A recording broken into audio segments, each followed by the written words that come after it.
Hello મિત્રો, જય શ્રી કૃષ્ણ. આપ સૌનું સ્વાગત કરું છું મારા ચેનલની અંદર.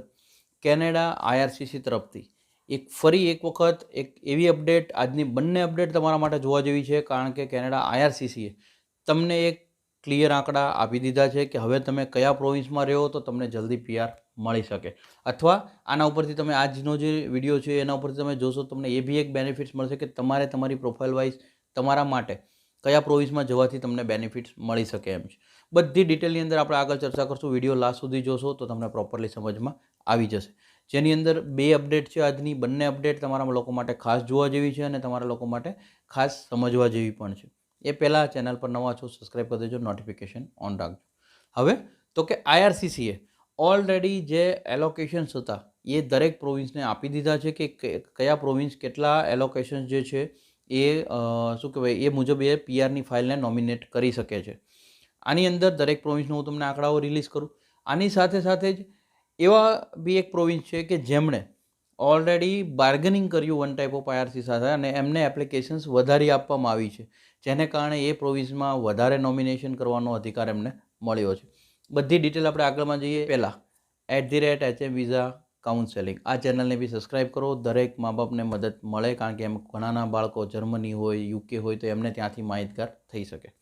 હવે મેઇન ટોપિક પર આગળ જઈએ. આઈઆરસીસીએ જે અનાઉન્સમેન્ટ કર્યું છે એ મુજબ દરેક પ્રોવિન્સના તમે જો આંકડાઓ જુઓ, અલ્બર્ટાને 4875 ફાઇલ મળી છે, જે 2024માં જે હતી એ 9750 એલોકેશન થયું હતું. બ્રિટિશ કોલંબિયા જે છે એમને 4000 એલોકેશન મળ્યું છે. 2024માં 8000નું એલોકેશન એમને મળ્યું હતું. મેનિટોબા છે એમને 4750 કેપિંગ મળ્યું છે.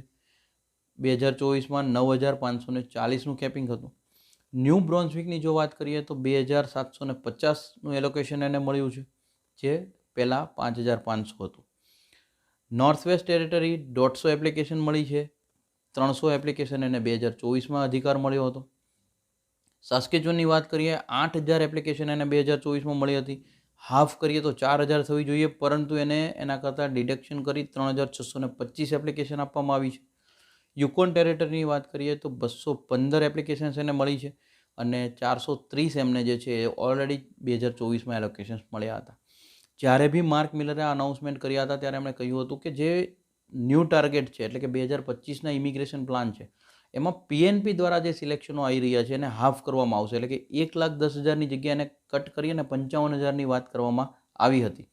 પરંતુ જ્યારે બી ન્યૂ ફાઉન્ડલેન્ડ એન્ડ લેબ્રાડોરની વાત આવી તો એમનું જે કેપિંગ છે એ લગભગ 2100થી ઘટાડી 1050 જ્યારે કરવામાં આવ્યું ત્યારે એમણે પ્રોવિન્સે વન ટાઈપ ઓફ મેં કીધું એવી રીતના કે વન ટાઈપ ઓફ એક બાર્ગેનિંગ કહી શકાય, અથવા આઈઆરસીસીને રિક્વેસ્ટ કહી શકો, એમણે એનું એલોકેશન્સ વધારે માગ્યું તો એમને 1000 એપ્લિકેશન્સ જે છે એ વધારી આપવામાં આવી છે અને એને ન્યૂ કોટા જે મળ્યો છે 2050નો કોટા એને મળ્યો છે, એટલે કે 2050 એપ્લિકેશન્સ નવી એ લઈ શકે છે. તો આ બધા જે બેનિફિટ્સ છે એ કેનેડાના આઈઆરસીસીએ રિલીઝ કર્યા છે કે ભાઈ આ બધા પીએનપી છે એમને આટલા એલોકેશન્સ મળ્યા છે અને એટલા નોમિનેશન એ લોકો રિલીઝ કરી શકશે. આ જે પ્રોવિન્સના એલોકેશન્સ હતા એને કારણે તે વચમાં ખ્યાલ હોય તો તમને મેં એક વિડીયો રિલીઝ કર્યો હતો કે જ્યાં આગળ એક 300 એપ્લિકેશનને એટ એ ટાઈમ 100-150 એપ્લિકેશન કરવા માંડી, એટલે નોર્થ વેસ્ટ ટેરેટરી જે પ્રોગ્રામ જે 16મી જાન્યુઆરી ઓપન થવાનો હતો એ નહોતો થયો. એની બી ડેટ જે છે આવશે. Newfoundland Labrador be mid of February સુધી એમણે એપ્લિકેશન્સ નવી સસ્પેન્ડ કરી હતી. આ બધા પ્રોગ્રામોની નવી જેવી અપડેટ આપતી રહેશે અમે તમારી સુધી પહોંચતી કરવાની કોશિશ કરતા રહીશું. જે માર્ક મિલર છે, જે ઇમિગ્રેશન મિનિસ્ટર છે, એમણે ઓલરેડી એમના પર્સનલ ટ્વિટર દ્વારા ટ્વીટ કરીને આ વસ્તુને એક ઇન્ફોર્મ બી કરી છે કે દરેક પ્રોવિન્સો જો સાથે મળીને કામ કરશું તો આઈઆરસીસીને જે ઇમિગ્રેશન્સની જે પ્રક્રિયા છે, જે પ્રોસેસ છે, જેમાં પીઆર આપવા છે, આ બધી વસ્તુની અંદર એમને ઘણું બધું સરળતા પડશે અને એક બીજાને વન ટાઈપ ઓફ દરેક પ્રોવિન્સનો જો સપોર્ટ મળી રહે તો મેન સેન્ટ્રલ ગવર્મેન્ટને બી સપોર્ટ મળી રહેશે અને હાઉસિંગ ક્રાઇસિસ, જોબ ક્રાઇસિસ આ બધાને કંટ્રોલ કરી શકાશે. આ એક સિસ્ટમ ઉપરથી એવું જોઈ શકાય, આ એક મારો ઓપિનિયન શેર કરું છું કે કેનેડા જે છે સિસ્ટમને પ્રોપર કરવા જઈ રહી છે, પ્લસ વચ્ચે જે જુગાડો થઈ રહ્યા હતા એને બંધ કરવા જઈ રહી છે.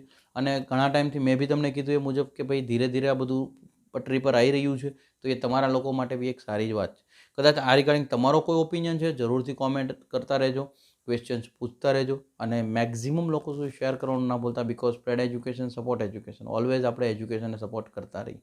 Thank you so much. જય હિન્દ, જય ભારત.